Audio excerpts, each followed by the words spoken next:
That's Nick. And that's Joseph. And today we're here to talk about a new film called Mary that is being released courtesy of RLJE Films on October 11th.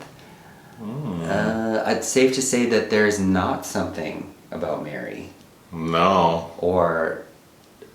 So reading the premise, I thought it would be interesting. I thought it would be like a haunted boat. Well, that's what it is. It is a haunted boat movie. But this film is so basic. So let's describe it. So the film opens with... a boat exploding, basically. And Emily Mortimer is bedraggled, looking like a Tracy Ullman caricature, being questioned by Jennifer Esposito as to what happened on that boat. Right.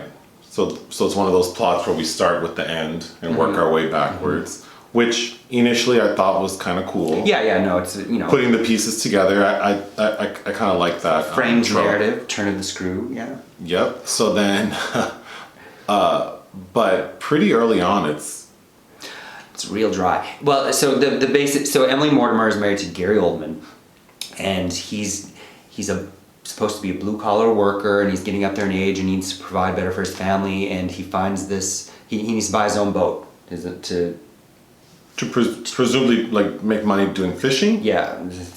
But then he sees this boat named or christened Mary that he kind of speaks to him, and he's compelled to buy it. But this is not a fishing boat. No, it's like a leisure boat. Right. It doesn't make sense for him to buy. Not at all. They can't afford it. It has no function for them to make money. And then they talk about, I think, doing tours with it. Even I think he tries to argue that they can use the boat to tour and maybe also fish, but that's not really well explained.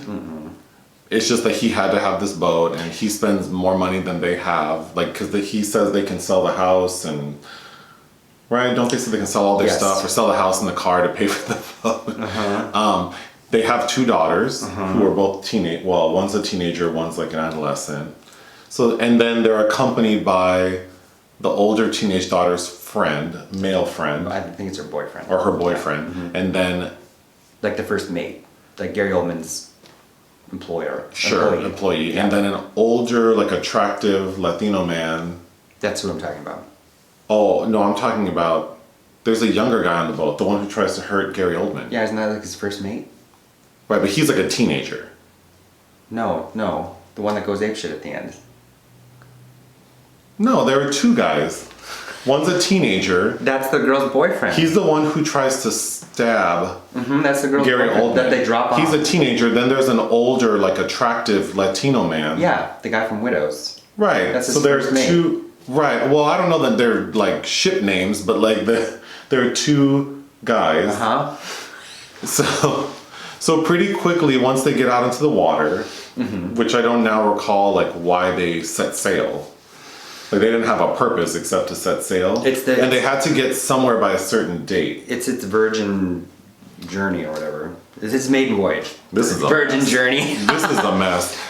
It's its maiden voyage. They're on the maiden voyage. They're on their maiden voyage. And then it's clear, and then Emily Mortimer rummages around in the boat and finds all these documents about, and so, we get a lot of exposition about the boat's history, and we learn that Strange things start happening. So Emily Mortimer's character is convinced that there's something off with the boat, it's haunted, but Gary Oldman's character doesn't really believe her. No, but she learns through shuffling through papers that the boat was once used to drown. So conveniently, there's all this documentation, newspaper clippings and photographs from the previous owners, and then there's this sequence where Emily and Gary's characters are separate, but they're rummaging through this stuff, and they piece it together that anyone who's ever piloted this boat or whatever you would call it ends up being killed or missing.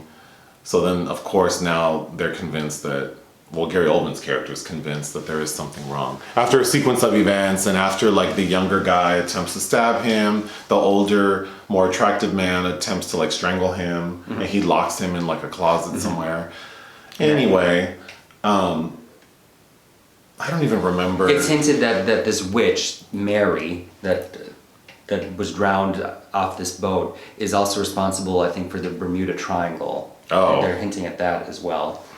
The opening title card has a quote basically saying that, like, she lost her children, so she's going to try to get... It's a quote that makes you automatically think of film like Season of the Witch or La Llorona or something. Like, somebody's going to come get these children, is what we're told. This was really a mess because I was paying attention. This story is so basic. It's very basic. We made it sound very complicated. Yeah, because it was just, it's so convoluted for what it ends up being, which is barely anything. We don't really see anything except a couple of like spooky flashes of like a spirit. So Jennifer Esposito, the film ends with them sinking the boat. Yeah. And the only survivors are Emily Mortimer and the daughters. And her daughters. So Jennifer Esposito's character obviously doesn't believe that like a witch or the haunted boat is the reason for this, like, you know, catastrophe. And neither would I. So, okay, that was painful. Anyway, so what did I like about this film? I thought the initial like premise of like working backwards, what did you call that? A frame narrative. Okay. I thought that was interesting because I really thought there were going to be like these fun things revealed and we're going to piece together things, but really there's nothing. Well, it's also, we're about to go on a cruise in a couple of weeks, so I thought, oh, this is creepy, like seeing all this stuff happen on the open water. But really, this film looks like it was shot like...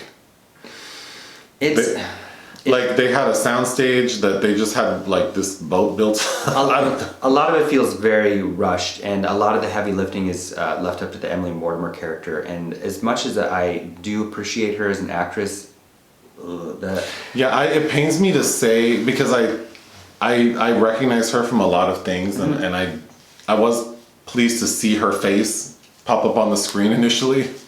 But the acting, the dialogue... It's the script's fault. Sure, like her in the interrogation room with Jennifer Esposito's character, the detective, being questioned.